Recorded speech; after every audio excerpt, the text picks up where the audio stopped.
different. But I was very surprised at first.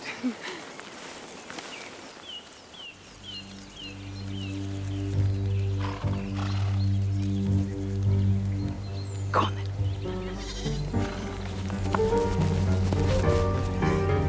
No, you are not to think that.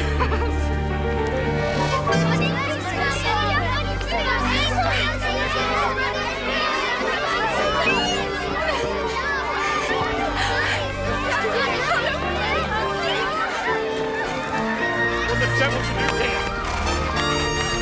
Stand away from that lady!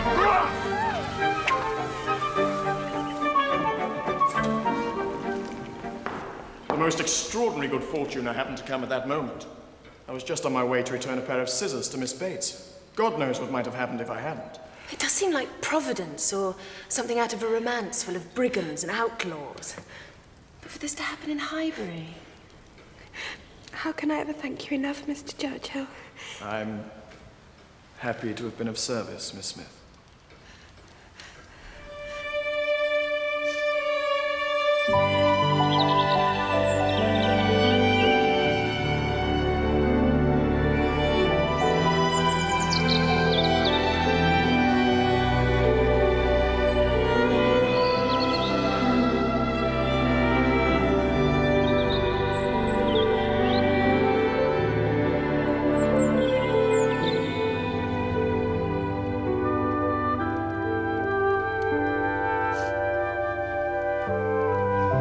Mr. Knightley invites you to taste his strawberries, which are ripening fast. Quite delightful, Knightley. Everything simple and natural, just as I like it. No form or parade. We should be just like gypsies. Well, not in every respect, I trust. Oh, I wish we had come on a donkey. Miss Bates and I, with my caro sposo walking by. Nothing could be more natural than that, I suppose. Some might consider it so, madam. But Knightley, you should have left it all to me. The invitations, everything. I should have been glad to be Lady Patroness. It would have been no trouble to me. Perhaps not. But there is only one woman I could ever allow to invite what guests she pleased to Donwell. Mrs. Weston, I suppose. No, Mrs. Knightley. And until she is in being, I will manage such matters myself.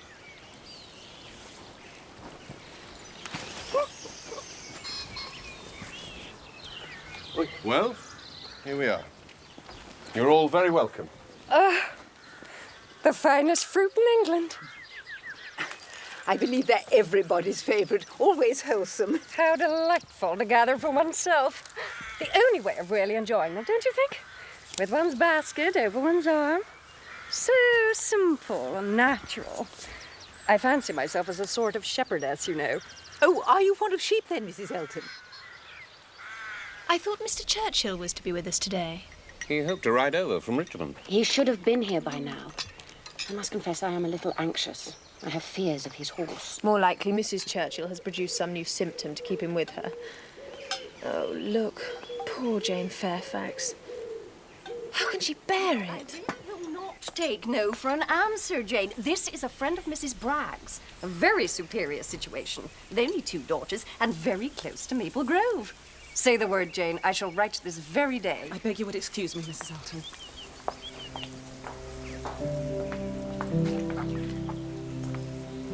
Miss Fairfax, are you quite well? Is there anything I can do? This heat really is most oppressive.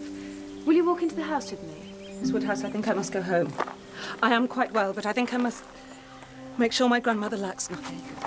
Will you be so kind as to say that when I am missed? Yes, but let me order our carriage for you. It can be here in 5 minutes. No, please.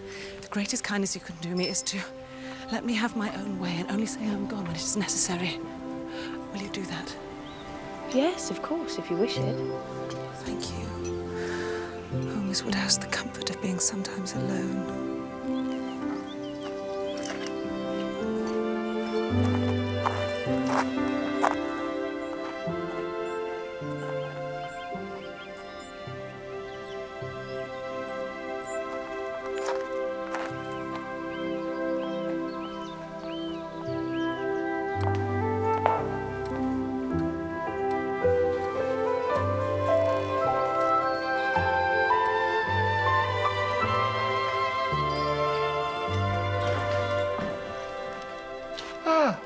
There you are, my dear.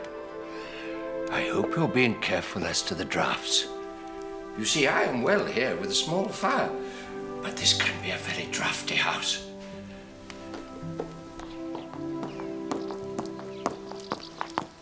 Ah, Miss Woodhouse. Where is everybody? I suppose there was hardly much point in my coming. The party will be breaking up, I suppose. I met one as I came in. Madness in such weather, absolute madness. What delayed you? Oh, Mrs. Churchill, one of her nervous seizures.